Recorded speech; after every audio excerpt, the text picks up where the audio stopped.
घुटना, कंधा या कमर, चाहे जैसा हो दर्द, डॉक्टर ऑर्थो आपको देता है दर्द से पूरी आजादी, एक भरपूर जिंदगी।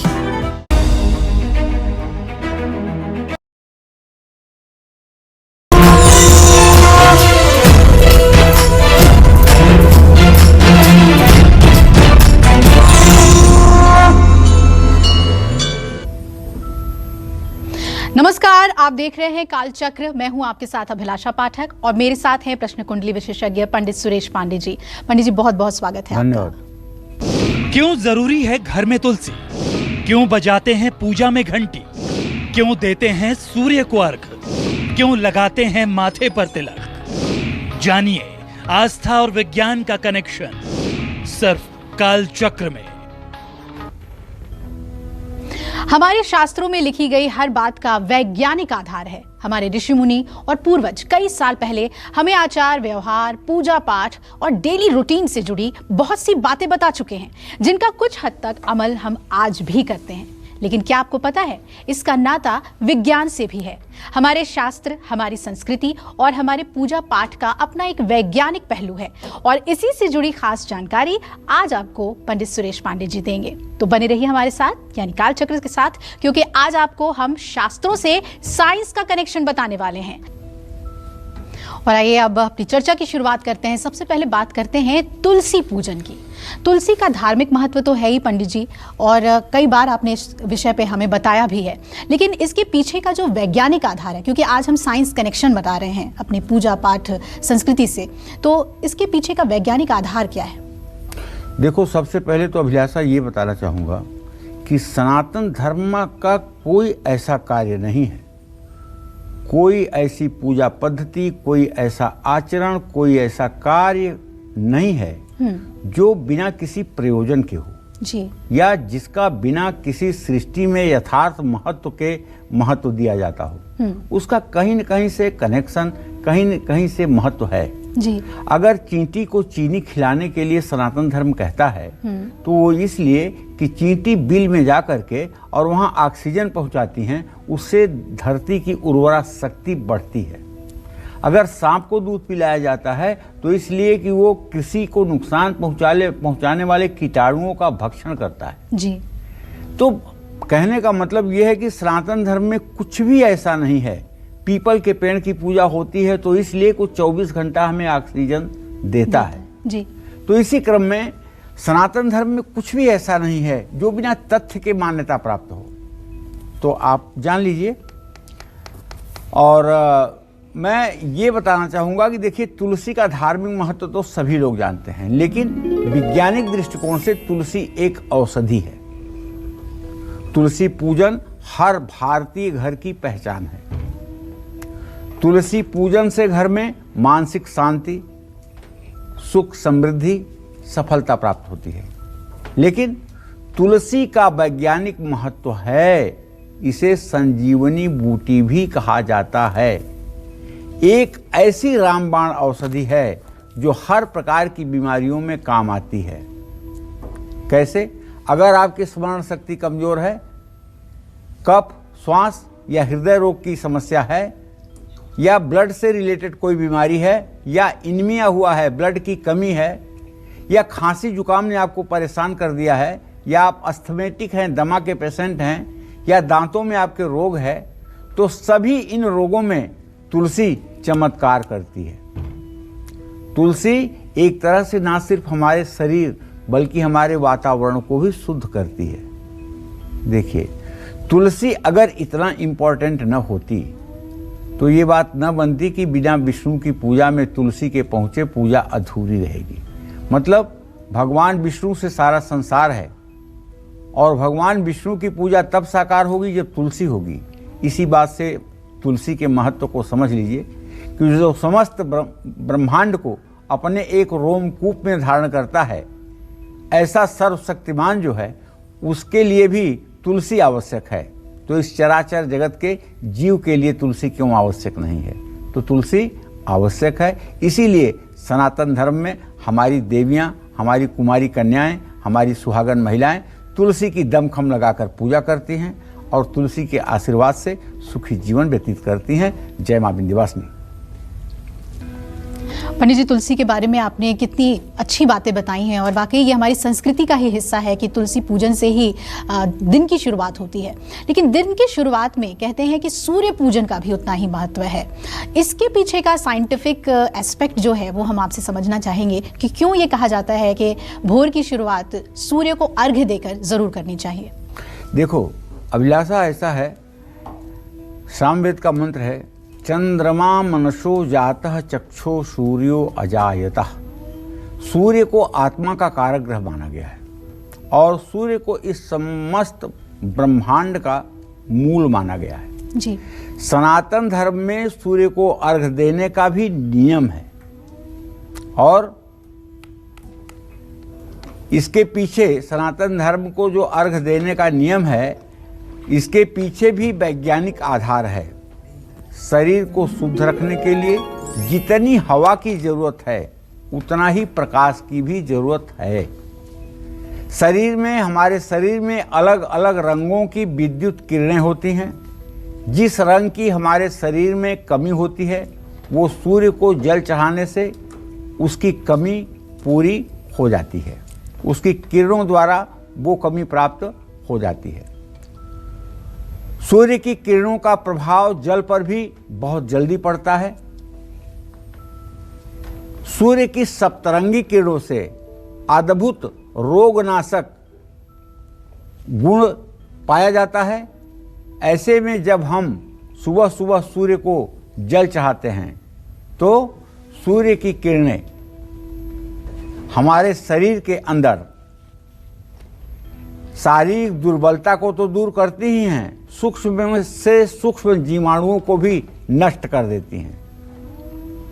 इसीलिए सुबह सूर्य को अर्घ्य देने की परंपरा आदिकाल से सनातन धर्म में चली आ रही है। सुबह सूर्य की किरणों से हमें विटामिन डी भी प्राप्त होता है। ये तो आज की भाषा में, आज डॉक्टरों की भाषा में यही है कि अगर आपके हाथ पैर में दर्द है, शरीर में दर्द है, विटामिन डी की कमी है तो सूर्य की रोशनी में बैठिए। लेकिन सूर्योदय से 24 मिनट तक सूर्य की रोशनी अमृत के समान होती है और उसके बाद ज्यों-ज्यों समय आगे बढ़ता जाता है त्यों-त्यों उसका महत्व कमजोर होता जाता है। आप जानते हैं, अगर सूर्य की रोशनी में एकदम प्रातःकाल सूर्य की प्रातः की किरणें आपके शरीर पर पड़ें और आप सूर्य उपासना करें तो आपके निष्क्रिय हुए अंग भी एक्टिव हो सकते हैं। और जो लोग बहुत ज़्यादा डिप्रेशन में या जिनको बहुत ज़्यादा एंजाइटी रहती है, किसी चीज़ का जिनके मन में भय बना रहता है, ऐसे लोगों को तो किसी कीमत पर सूर्य की आराधना उपासना करनी चाहिए। और सूर्य का जो वैदिक मंत्र है, जिनके बच्चे पढ़ाई के समय में बीमार हो जाते हैं, एग्जामिनेशन के समय में ज़रूर बीमार होते हैं, एग्जामिनेशन के समय में घबराहट जिनको हो जाती है, ऐसे सभी लोगों को चाहिए कि अपने बच्चों से सूर्य के वैदिक मंत्र का 108 बार रोज उच्चारण करवाएं। ओम आकृष्णेन रजसा वर्तमानो निवेशयन्न मृतं मृत्यं च हिरण्येन सविता रथेन देवो याति भुवनानि पश्यन्न। अगर आप मंत्र नोट नहीं कर पा रहे हैं तो कोई बात नहीं, गूगल पे जाइए और सूर्य का वैदिक मंत्र टाइप कीजिए, आपको ये मंत्र आ जाएगा। केवल यही मंत्र वैदिक मंत्र है और इसकी जगह पे कोई दूसरा मंत्र नहीं आएगा। और इस मंत्र को अगर आप अपने बच्चे को सिखा देते हैं या ऐसे किसी व्यक्ति को ये मंत्र आप अभ्यास कराइए जिसे कहीं इंटरव्यू में जाना है, क्योंकि इंटरव्यू में जब आदमी जाता है तो सबसे पहले उसकी बॉडी लैंग्वेज क्या है यही इंटरव्यू लेने वाला देखता है। और बॉडी लैंग्वेज कैसे बनती बिगड़ती है? आत्मविश्वास से। और सूर्य क्या है? आत्मविश्वास का कारक है। अगर सूर्य के मंत्रों का जप हुआ है तो मुख प्रसन्न तन तेज विराजा मानव अपर गिरिन कर राजा। तो चेहरे से हजारों सूर्य की किरणों की तरह रोशनी निकलती रहेगी, आंखों में अद्वितीय चमक रहेगी और सामने वाले को आप प्रभावित कर पाएंगे। तो बॉडी लैंग्वेज अगर आपकी पास हो गई तो उसके बाद आपका इंटरव्यू अपने आप आसान हो जाएगा। इसलिए सूर्य की उपासना, सूर्य के वैदिक मंत्र का जप हमें प्राण से भी प्यारा होना चाहिए और इसका महत्व समाज में स्थापित होना चाहिए। जय मां विंध्यवासिनी। बिल्कुल पंडित जी, तो तुलसी और सूर्य को जल देने का जो वैज्ञानिक आधार है वो आपने बताया, तो दिनचर्या की शुरुआत तो इससे होनी ही चाहिए, पॉजिटिविटी बनी रहती है। हमारे साथ कॉलर जुड़ गई हैं चांदनी, उनका कॉल ले लेते हैं। स्वागत है चांदनी जी, पूछिए क्या पूछना चाहती हैं आप? हाँ जी, हमारे को ये पूछना है हम बेटी के बारे में। हाँ, बेटी हमारी 38 साल उम्र है और उसकी शादी में बहुत दिक्कतें आ रही हैं। शादी के बाद अभी उसका आदमी जो है मतलब दूसरी लड़की के साथ लग गया है और इसको मैके में छोड़ के गया है, बच्चे भी नहीं दे रहा है, तो बहुत परेशानी जा रही है। लड़की बच्चों के कारण नहीं बैठ पा रही है, बच्चों के बगैर। देखिए, शादी में जहाँ तक विलंब की स्थिति है तो आप उनसे कहिए कि कात्यायनी मंत्र का जप करें। ओम क्लीम कात्यायनी महामाये महायोगी निधीश्वरी नंदगोपसुतम देवी पतिम में कुरुते नमः। इस मंत्र का कमलगट्टे के माला पर 10 माला रोज जप करना शुरू करें। 21 दिनों तक ये अनुष्ठान करें और हवन तर्पण मार्जन कराकर एक ब्राह्मण को पीला वस्त्र दान करें। तो मुझे पूरा विश्वास है कि उनकी ज़िंदगी विवाह के लिए एकदम उपयुक्त हो जाएगी और विवाह शीघ्र होने की संभावना बन जाएगी। पंडित जी, अब अपने चर्चा पर हम आए तो मेरा जो प्रश्न है वो व्रत को लेकर है, फास्टिंग को लेकर। नवरात्र, महाशिवरात्रि, एकादशी, पूर्णिमा, कई तरह के व्रत हमारे यहाँ करने का प्रयोजन है। लोग कहते हैं व्रतों से ऐसा कुछ नहीं मिलता है, लेकिन क्या इसका एक वैज्ञानिक आधार भी है कि व्रत करने चाहिए? देखो बेटा, मैं जहाँ तक समझ रहा हूँ तुम यहाँ व्रत को उपवास के रूप में पूछ रही हो जी। और व्रत का जो शाब्दिक अर्थ है, व्रत का शाब्दिक अर्थ हमारे शास्त्रों में कहा गया है इंद्रिय संयम। ये जो हमारी कर्मेंद्रिय और ज्ञानेंद्रियां हैं, आँख, नाक, मुंह, कान, मलमूत्र के उत्सर्जन के स्थान, हाथ, पैर, त्वचा, ये जो हमारे कर्मेंद्रियां हैं, इन कर्मेंद्रियों को शिथिल करने के लिए और इन कर्मेंद्रियों को सात्विक राह पर बढ़ाने के लिए व्रत किया जाता है जी। व्रतों में बहुत प्रकार का व्रत होता है। एक तो उपवास व्रत होता है जिसमें आदमी भूखे रह करके इंद्रियों को संयमित करता है जी। एक मौन व्रत होता है, मनसा वाचा कर्मणा व्यक्ति मौन हो जाए, किसी के वाणी का, किसी के आचरण का उसके ऊपर इफेक्ट ना पड़े। वही वीर व्रत करता है, मतलब जीवन की आहुति देने के लिए प्रतिक्षण अपने सिद्धांतों के प्रति समर्पित होता है। तो व्रत का तो हमारे यहाँ बहुत बड़ा महत्व है जी। और हमारी पौराणिक कथाओं में हर उपवास का कोई न कोई वैज्ञानिक आधार है। अब देखिए, उपवास की बात आ गई ना, व्रत और उपवास में यही अंतर है। व्रत का मतलब है इंद्रिय संयम और उपवास का मतलब है कि शरीर को शिथिल करने की एक प्रक्रिया। तो उपवास का कोई न कोई वैज्ञानिक आधार तो जरूर है और ऐसी स्थिति में अगर देखा जाए तो इन कर्मकांडों से इसको इसलिए जोड़ा गया है ताकि जनसाधारण भी उपवास का महत्व समझ सकें। और जब जनसाधारण इस महत्व को समझेंगे तो इसका ज़्यादा से ज़्यादा लाभ लोग उठाएंगे। उपवास का अर्थ 5 ज्ञानेंद्रिय और 5 कर्मेंद्रियों पर नियंत्रण है, जो मैं अब आपको बता रहा हूँ। व्रत रखने के दौरान फैट बर्निंग प्रोसेस तेज हो जाता है, जिससे चर्बी तेजी से गलनी शुरू हो जाती है। व्रत करने से नई रोग प्रतिरोधक कोशिकाओं के बनने में मदद मिलती है और कुछ समय के लिए व्रत रखने से मेटाबॉलिक रेट में 3 से 14% तक बढ़ोतरी होती है। व्रत करने से दिमाग स्वस्थ रहता है। व्रत करने से डिप्रेशन और मस्तिष्क से जुड़ी कई समस्याओं में फायदा मिलता है। आज के समय में तनाव एक बहुत बड़ी मेडिकल प्रॉब्लम है। ऐसे में व्रत करने से तनाव में भी कमी आएगी और निसंदेह जब तनाव में कमी आएगी तो आपके मुखमंडल का जो आभा मंडल है वो बढ़ेगा, आपके चेहरे की चमक बढ़ेगी, आपका आत्मविश्वास बढ़ेगा और आप विपरीत परिस्थितियों पर भी अपनी विजय पताका लहरा पाएंगे और आपका जीवन सफलता के राह पर आगे बढ़ेगा। जय मां विंध्यवासिनी। पर आइए आज, क्योंकि हम अपने शास्त्रों के बताए हुए जितने भी नियम हैं, पूजा पाठ के नियम हैं, उनके वैज्ञानिक आधार को समझ रहे हैं, तो एक बहुत ही महत्वपूर्ण चीज़ जो हम अपने आसपास देखते हैं पूजा पाठ के दौरान, वो होती है घंटी का बजना, शंख का बजना। पंडित जी, पूजा पाठ के दौरान अगर घंटी ना बजे, शंख नाद ना हो, तो एक वातावरण वैसा नहीं बनता, महसूस नहीं होता कि हाँ हम एक पवित्र स्थल पर हैं। क्या इसका वैज्ञानिक आधार भी है? इसका एक वैज्ञानिक असर हमारे जीवन पे, पूरे वातावरण पे पड़ता है?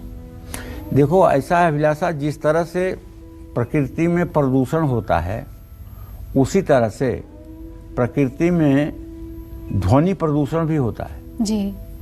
ध्वनि प्रदूषण को रोकने के लिए साउंड एनर्जी की जरूरत पड़ती है जी।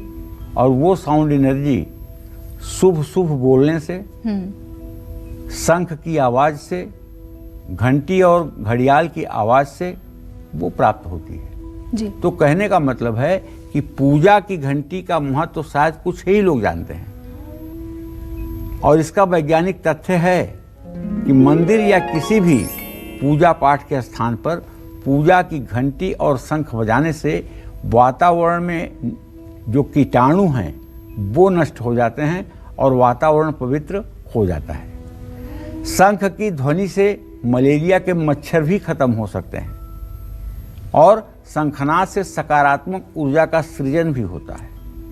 40,000 रुपया लगा करके एंजियोग्राफी होती है, तब पता चलता है कि कितना ब्लॉकेज है हार्ट में और आदमी के हृदय रोग की क्या समस्या है।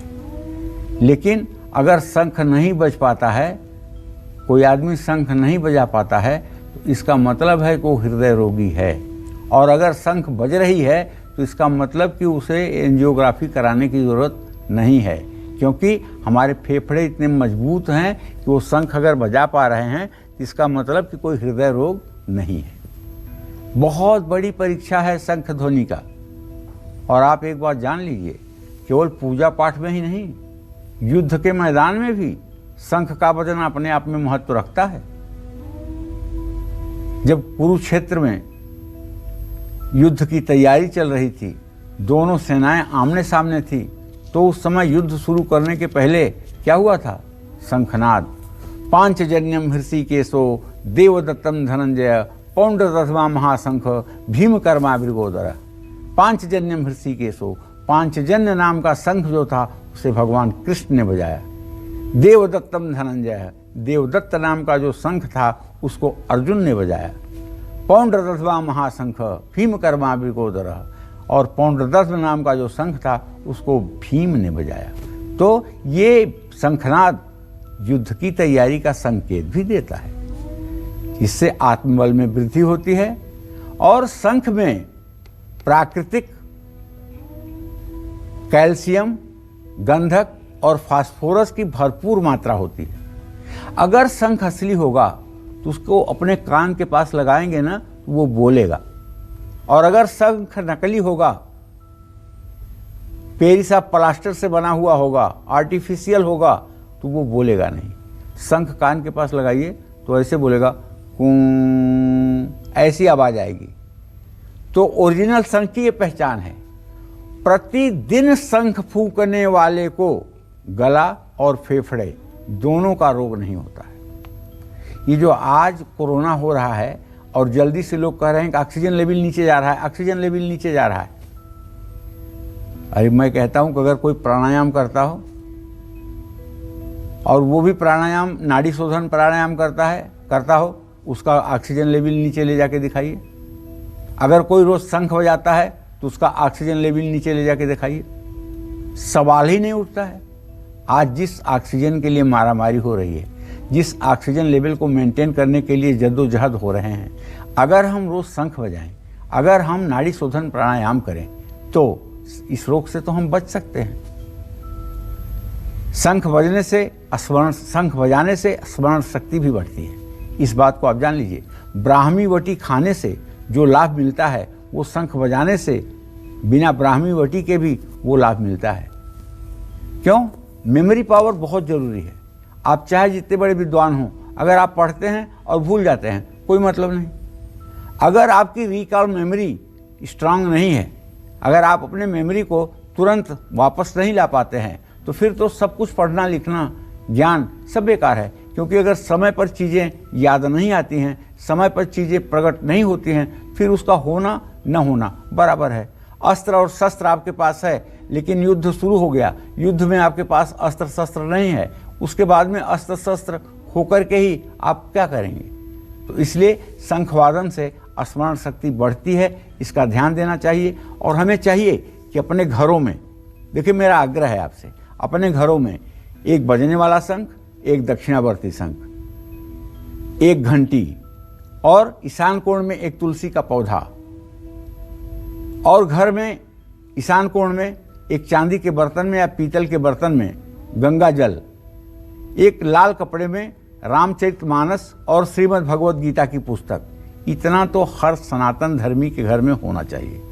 और इतनी चीज़ें जिस भी सनातन धर्मी के घर में होंगी, मैं विश्वास के साथ कह सकता हूँ ऐसे आदमी के घर में, ऊपर नीचे तो भाग्य का खेल है, होता रहता है, लेकिन ऐसे लोगों के घर में ना तो भूत प्रेत की बाधा होगी और ना ही कभी ऐसे परिवारों में किसी की अकाल मृत्यु होगी, और ना ही ऐसे परिवारों में कभी विद्युत का वज्रघात होगा।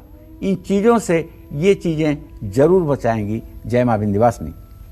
क्यों लगाया जाता है माथे पर तिलक? क्यों की जाती है पीपल की पूजा? और क्यों करते हैं हवन और यज्ञ? क्यों पंचामृत, चरणामृत और गौमूत्र को माना जाता है शुभकारी और गुणकारी? क्या है हमारे शास्त्रों का साइंस से नाता? और यही सब आज बता रहे हैं हमें पंडित सुरेश पांडे जी। अब बात करते हैं हम गायत्री मंत्र की। पंडित जी, गायत्री मंत्र के बारे में तो कहते हैं इसका एक बहुत ही साइंटिफिक और बहुत ही स्ट्रॉन्ग इम्पैक्ट इंसान के ऊपर पड़ता है, बल्कि ये भी कहा जाता है कि अगर सही ढंग से ना उच्चारण करें तो उसका नेगेटिव इफेक्ट भी पड़ता है। गायत्री मंत्र के बारे में बताइए कि कितना वैज्ञानिक मंत्र है ये, इसका पूरा असर हमारे जीवन पर। देखो, गायत्री छंदसाम मातेत, गायत्री है वेदों की माता जी। और गायत्री का महत्व बताने के लिए ब्रह्मा के 4 मुंह भी छोटे पड़ जाएंगे और सरस्वती की वीणा भी जवाब दे जाएगी, क्योंकि गायत्री छंदसाम मातेत, ये वेदों की माता है। ये कोई साधारण मंत्र नहीं है जिसका महत्व हम जैसा अदना सा आदमी कोई बता देगा जी। लेकिन जो हमारे शास्त्रों में लिखा हुआ है उसको कहने का प्रयास तो मैं कर रहा हूँ जी जी। लेकिन कहने में अगर कोई भूल चूक हो तो उसे मेरी अल्पज्ञता, अज्ञानता मान करके क्षमा करिएगा। देखिए, एक मंत्र, गायत्री मंत्र ऐसा है जो अटक से कटक तक, कन्याकुमारी से कश्मीर तक, अमेरिका से जर्मनी तक, ऑस्ट्रेलिया से कनाडा तक, हर हिंदू परिवार के बच्चे से बूढ़े तक को याद है। किसी से आप पूछ के देख लीजिए, अगर वो हिंदू धर्म का है तो उसे गायत्री मंत्र आता है।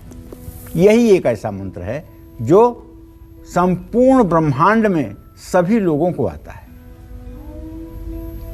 ये इसलिए इतना महान है कि इससे दिव्य ऊर्जा निकलती है जिसका पूरे शरीर पर सकारात्मक प्रभाव पड़ता है। गायत्री मंत्र के जप करने से आसपास की नकारात्मक ऊर्जा समाप्त होने लगती है।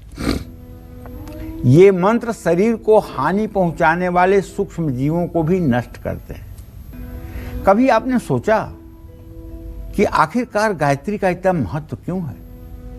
तो मैं बताना चाहता हूं, आज ध्यान से सुनिएगा। ये हमारा शरीर और ये संपूर्ण विश्व, 7 लोकों में ये पूरा विश्व डिवाइडेड है और 7 चक्रों में ये मेरा पूरा शरीर बंधा हुआ है।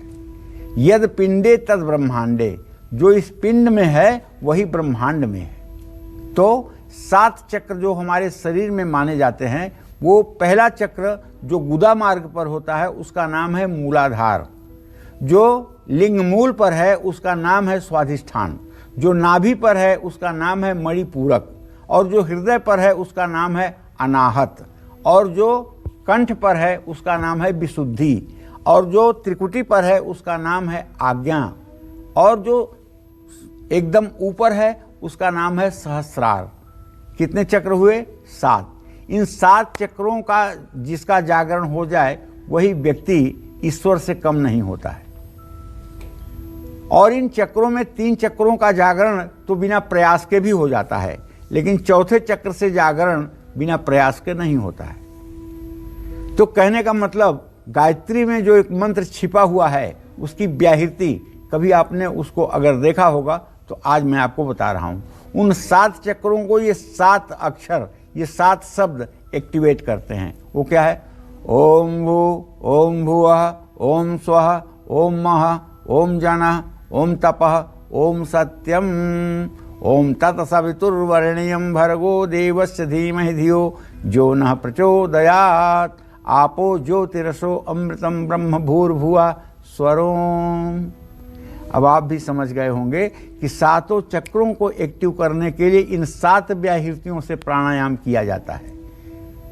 जब हम पूरक करके और कुंभक में जाकर के इन 7 व्याहृतियों का पाठ करते हैं, नाभि पर, हृदय पर और त्रिकुटी पर ध्यान लगा करके, तो हमारी ये सारे चक्र एक्टिवेट हो जाते हैं। और जब ये चक्र एक्टिवेट हो जाते हैं तो मनुष्य प्रकृति के इतना नजदीक हो जाता है कि उस मनुष्य के मन के अनुसार प्रकृति कार्य करने लगती है। एक मुहावरा है कि धोती आकाश में सूखना। धोती आकाश में सूखने का मतलब कि कोई आकाश में हैंगर नहीं लगा हुआ है जहां जाके धोती सूखती है। धोती आकाश में सूखने का मतलब बहुत उच्च प्रतिष्ठा का प्राप्त होना। और ये उच्च प्रतिष्ठा कैसे प्राप्त होती थी लोगों को? गायत्री के द्वारा।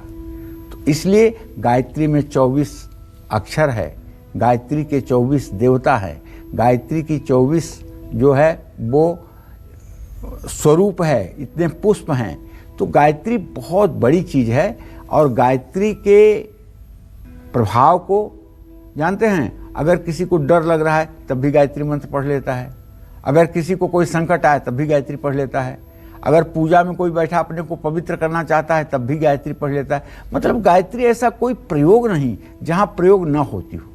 तो इसलिए गायत्री छंद साम माते, अपने सुबह की शुरुआत गायत्री से करिए। और हाँ, एक बात बता दूं कि अगर आप भी महान बनना चाहते हैं, आप भी चाहते हैं कि अब ये जन्म आपका आखिरी जन्म हो, अब आपको मायाजाल में ना फंसना हो, तो आपको रोज नाड़ी शोधन प्राणायाम करना चाहिए। 15 सेकंड गायत्री मंत्र मन में सोचते हुए श्वास को खींचना चाहिए। दोनों नाक बंद करके 60 सेकंड सांस को रोक करके गायत्री मंत्र की सारी व्याहृतियां पढ़नी चाहिए।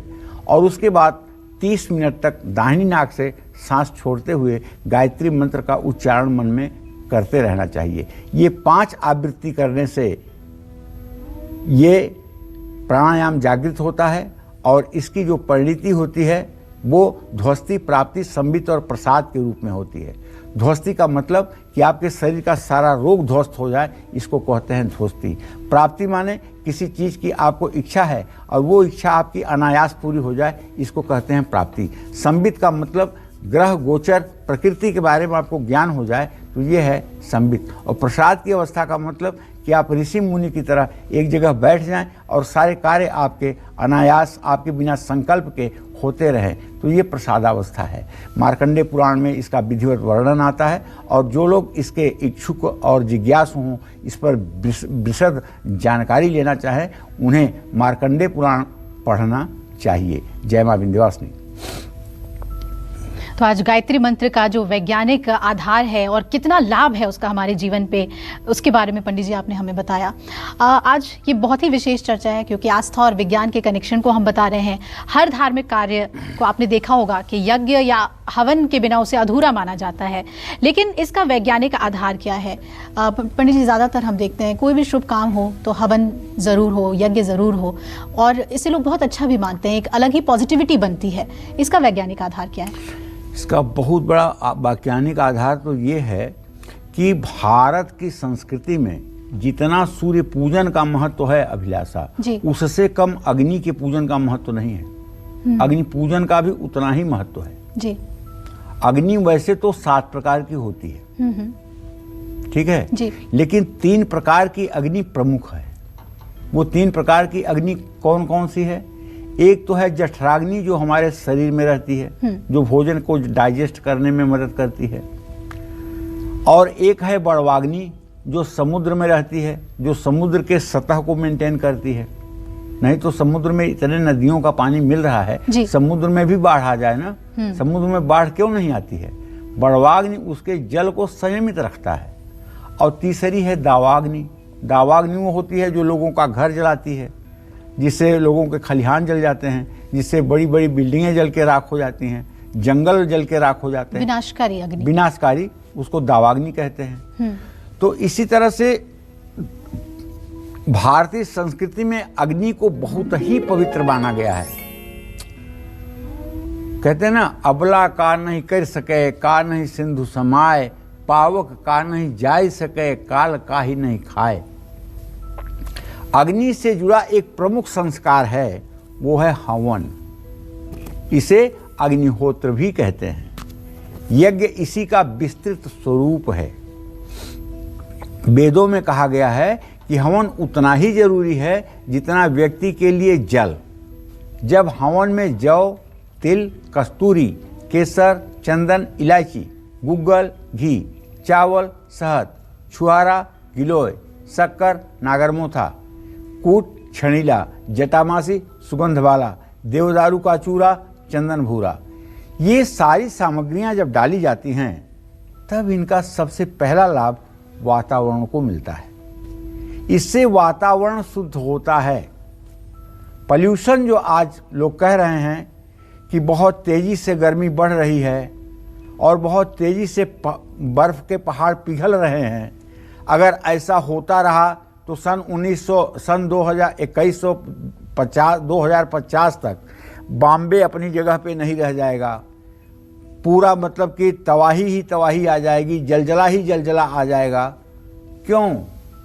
इसलिए कि तापमान धरती का बढ़ रहा है। यहाँ तक अखबारों में आ रहा है कि पहले जो साइक्लोन 100 साल में 1-2 बार आते थे, वो इधर 25 सालों में हर साल 2 और 3 बार साइक्लोन आते हैं। कभी उड़ीसा को तबाह करते हैं, कभी बम्बई को तबाह करते हैं, कभी गुजरात और बंगाल को तबाह करते हैं। ये साइक्लोन इतना ज़्यादा क्यों आते हैं? इसके पीछे का कारण है वातावरण गर्म हो रहा है, पॉल्यूशन के कारण। तो मैं यही कहना चाहता हूँ कि जो हमारी हिंदू मान्यता है उसके आधार पर जब हम अग्नि में हवन करते हैं तो उससे वातावरण शुद्ध होता है, और जब वातावरण शुद्ध होता है तो उससे बरसात होती है, और जब बरसात होती है तो उससे अन्न की उपज बढ़ती है, और धरती का वायुमंडल नम बना रहता है, जिससे बड़े बड़े जो हिमखंड हैं, हिमालय के पहाड़ हैं, वो जब नहीं पिघलते हैं तो हमारी सृष्टि की रक्षा होती है। जय मां विंध्यवासिनी। और पंडित जी, जब अग्नि का इतना महत्व है तो मेरे जहन में आया कि पूजा के वक्त दीप प्रज्वलित करना भी सबसे महत्वपूर्ण होता है। दीप प्रज्वलित करने का वैज्ञानिक आधार क्या है? देखो, सबसे पहले पूजा में अगर कोई काम किया जाता है तो दीप ही प्रज्वलित किया जाता है जी। जजमान जब अपने आसन पर बैठता है तो सबसे पहला काम होता है दीपक प्रज्वलित करके, हाथ धो करके, हाथ में फूल अक्षत ले करके दीपक की प्रार्थना की जाती है जी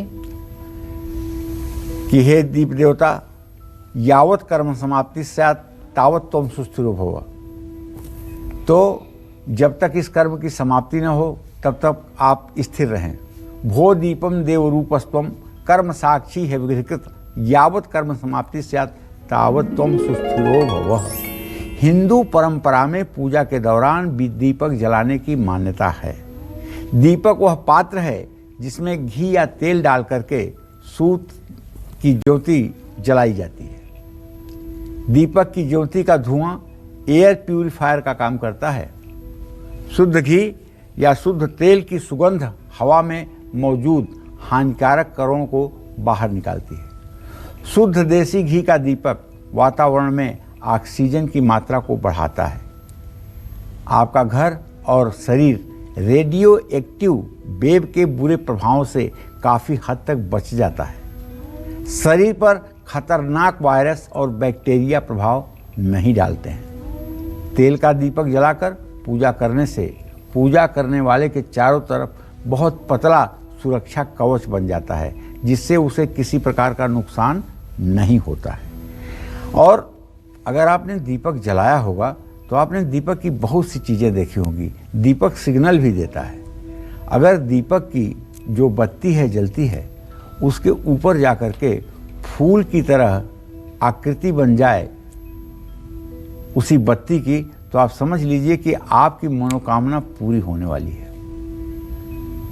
और जिस घर में किसी महिला को नया नया गर्भधारण हो रहा हो, उस घर में जब पूजा होगी तो उस दिए में 2-2 फूल एक साथ लगेंगे। ये सिग्नल है, ईश्वरी सिग्नल है, जिसे हमारे ऋषियों ने, मुनियों ने, मनीषियों ने देखा है, परखा है और आगे इसको बताया है। तो दीपक की उपस्थिति, हमारे दीपक को अग्निदेव के रूप में हम उनको उपस्थित करके, साक्षी मान करके पूजा करते हैं। इसीलिए कहते हैं भो दीपम देव रूपस्तम, कर्म साक्षी है विनकृत, यावत कर्म समाप्ति स्यात् तावत तुम शुश्रूको। और दीपक का अचानक बुझ जाना बहुत बड़े अशुभ का संकेत है। जब भी दीपक किसी शुभ कार्य में बुझ जाता है तो उस समय तत्काल सुयोग्य ब्राह्मण को चाहिए कि यजमान से एक प्रायश्चित गोदान जरूर कराएं। चाहे 20 आने का ही गोदान हो, एक प्रायश्चित गोदान जरूर कराना चाहिए, नहीं तो दीपक के बुझने का प्रायश्चित होता है। और अगर दीपक को कोई कीटाणु आकर के बुझा रहा है, कोई भौरे टाइप का जंतु आकर के बुझा रहा है, तो आप मानिए कि उस स्थल पर दूषित आत्माएं रहती हैं जो पूजा पाठ को बर्दाश्त नहीं कर पा रही हैं। तो दीपक का बहुत बड़ा महत्व है। दीपक हर पूजा पाठ में जलना चाहिए, ये बात आपको समझ लेना चाहिए। जय मां विंध्यवासिनी। चलिए हम आगे बढ़ते हैं चर्चा में। कई ऐसे प्रश्न हैं जो आज जहन में आ रहे हैं, जो हमारे शास्त्रों में लिखी हुई हैं, हम उसका पालन भी करते हैं, लेकिन उसका जो वैज्ञानिक आधार है वो समझना बेहद ज़रूरी है। वृक्षों के पूजन की बात करते हैं पंडित जी, कहते हैं पीपल, बरगद, केले का पेड़, इन सभी के पूजन से बहुत लाभ मिलता है, लेकिन क्या इसका जो साइंटिफिक आधार है वो भी उतना ही अहम है? देखो, सबसे पहले तो मूल आधार यही समझ लो कि मनुष्य वही करता है जो उसके लिए और उसकी सृष्टि के लिए आवश्यक है जी। अनायास तो मनुष्य एक सरसों भी नहीं उठाता है। आप ये मान के चलो, जो सृष्टि के लिए आवश्यक है, जो उसके जीवन के लिए आवश्यक है, उसको धर्म से जोड़कर, मर्यादा से जोड़ करके, उसे भावना से जोड़ करके उसे अग्रसर करता है, आगे बढ़ाता है। पीपल एक ऐसा वृक्ष है जो 24 घंटे ऑक्सीजन देता है। कोई मुकाबला नहीं है, कोई वृक्ष पीपल की मुकाबला नहीं कर सकता। 24 घंटे ऑक्सीजन देने वाला वृक्ष है पीपल। इसीलिए भगवान श्री कृष्ण गीता में कहते हैं वृक्षों में मैं पीपल हूं। तो हिंदुओं में पीपल को जल से सिंचित करना एक प्रकार से बहुत बड़ा धार्मिक अनुष्ठान माना जाता है। पीपल का पेड़ कई प्रकार के औषधियों के निर्माण में काम आता है। पीपल ही एक ऐसा पेड़ है जो 24 घंटे ऑक्सीजन छोड़ता है। पीपल के पेड़ के पास रहने से कई रोग दूर होते हैं और शरीर स्वस्थ रहता है। इसका मतलब ये नहीं कि पीपल के नीचे जाके चारपाई बिछा के आप बैठ जाएंगे। मलमूत्र का त्याग नहीं करना चाहिए पीपल के नीचे, थूकना नहीं चाहिए पीपल के नीचे, गंदगी नहीं फैलाना चाहिए पीपल के नीचे। पीपल देव वृक्ष है, उसकी पूजा करना चाहिए, उसका धार्मिक महत्व है। जय मां विंध्यवासिनी। तो चलिए, पीपल के पेड़ का जो वैज्ञानिक आधार है उसकी पूजन का, वो आपको पंडित जी ने बताया। पंडित जी, पूजा पाठ के दौरान ये भी देखा गया है जितने भी लोग होते हैं उनको तिलक ज़रूर लगाया जाता है और बहुत ही खूबसूरत माहौल होता है, वो हम बहुत ही पॉजिटिव महसूस करते हैं। तिलक लगाने का क्या वैज्ञानिक आधार है? आपने भी तिलक लगाया हुआ है, रोज़ आप लगाते हैं, आज इसका वैज्ञानिक आधार बताइए। चंदनम वंदते नित्यम पवित्रम पापनाशनम आपदम हरते नित्यम लक्ष्मीर्वसतु सर्वदा। देखो, अभिलाषा, सही बात तो यह है कि तुम्हें बहुत चीज़ों को जानने की अभिलाषा रहती है जी। विद्वान भी हो, ऐसी बात नहीं है, और योग्यता और पात्रता है सब चीज़ों को समझने की। समझ लो बेटा कि जहाँ चंदन लगाया जाता है यहीं पर भगवान शिव की तीसरी दृष्टि है और इसी को त्रिकुटी कहते हैं, और आध्यात्मिक भाषा में इसको आज्ञा चक्र भी कहते हैं। यहाँ पर द्विदल कमल की कल्पना की जाती है। सफेद रंग के द्विदल कमल, 2 पंखुड़ियों वाले कमल की कल्पना की जाती है। भगवान शिव की तीसरी आंख भी यही है और मनुष्य की तीसरी आंख भी यही है, क्योंकि आज्ञा चक्र के जागरण होने के बाद इस चराचर जगत में कुछ भी असंभव नहीं रह जाता है। इसलिए जब वहीं चंदन लगाया जाता है, मलयागिर चंदन जो शीतलता प्रदान करता है, तो निश्चित रूप से तिलक लगाना धार्मिक कृत्यों से जुड़ जाता है। माथे पर तिलक जिस स्थान पर लगाया जाता है वो भ्रूमध्य या आज्ञा चक्र कहलाता है। शरीर शास्त्र की दृष्टि से यह स्थान पीनियल ग्रंथि का स्थान है। ऐसे में जब माथे पर तिलक लगाया जाता है तो आज्ञा चक्र को नियमित रूप से उत्तेजना मिलती रहती है।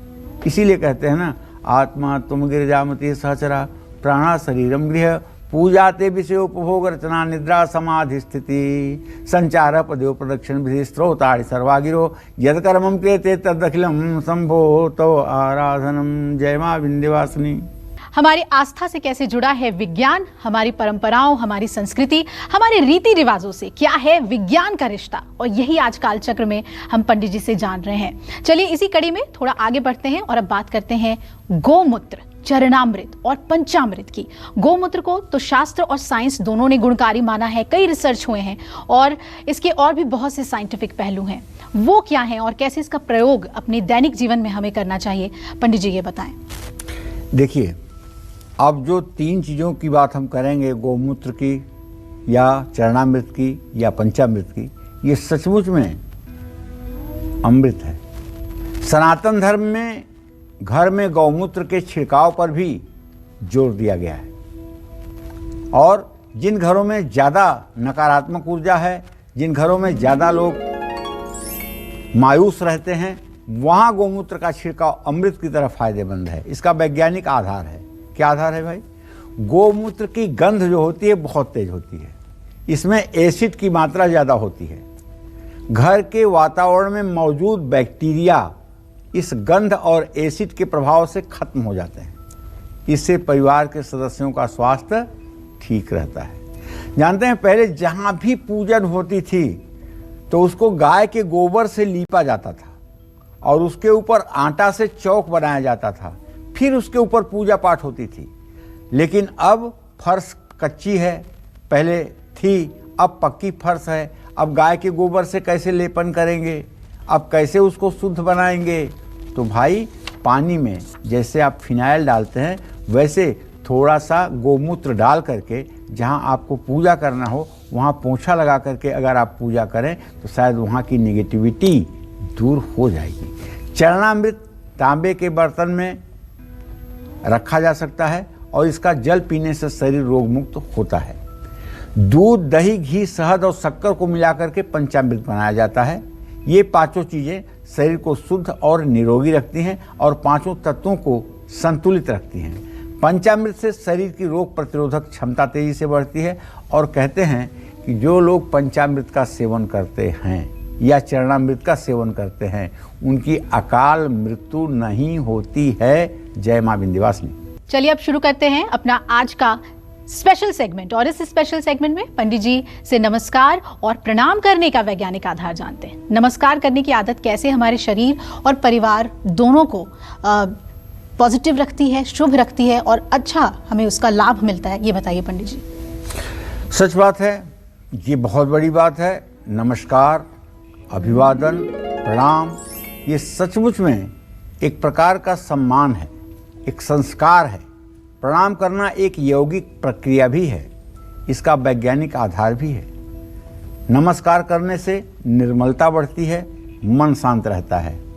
जब सभी उंगलियों के शीर्ष एक दूसरे के संपर्क में आते हैं और उन पर दबाव पड़ता है तो एक्यूप्रेशर के कारण उसका सीधा असर हमारी आँख, कान और दिमाग पर पड़ता है। हाथ जोड़कर आप जोर से बोल नहीं सकते, अधिक क्रोध नहीं कर सकते और भाग नहीं सकते।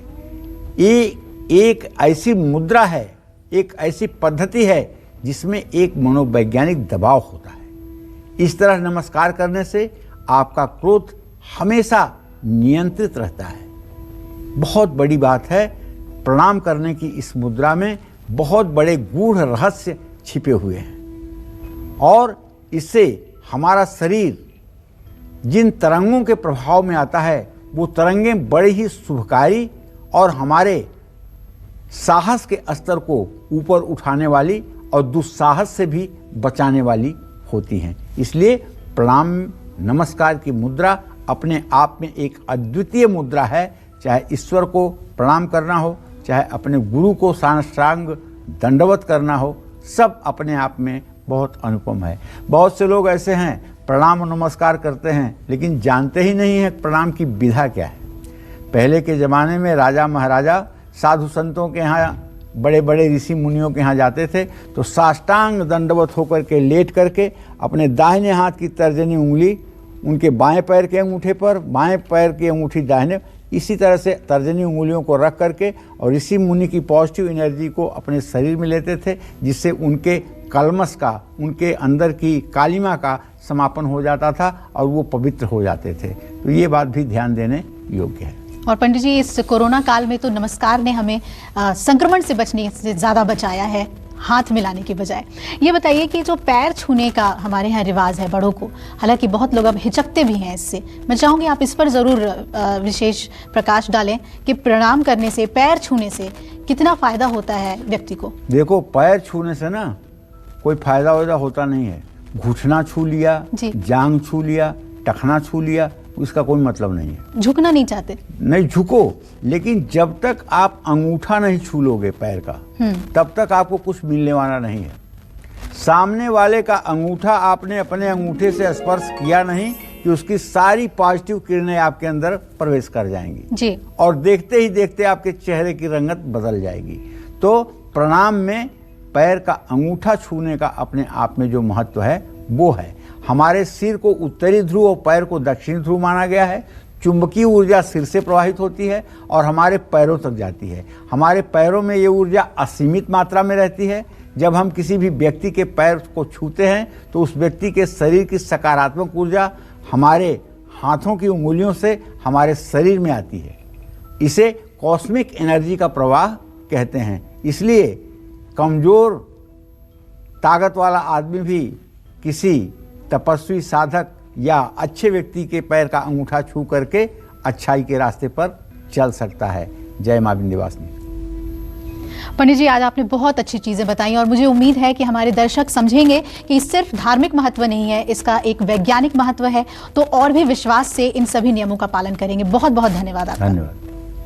तो हम उम्मीद करते हैं आपको हमारा आज का ये विषय बहुत पसंद आया होगा। कल फिर एक नए विषय और आपकी परेशानियों को दूर करने के लिए ढेरों उपाय लेकर आएंगे हम पंडित सुरेश पांडे जी के साथ। तब तक कालचक्र की पूरी टीम को इजाजत दीजिए और देश दुनिया की खबरों के लिए देखते रहिए न्यूज़ 24। नमस्कार।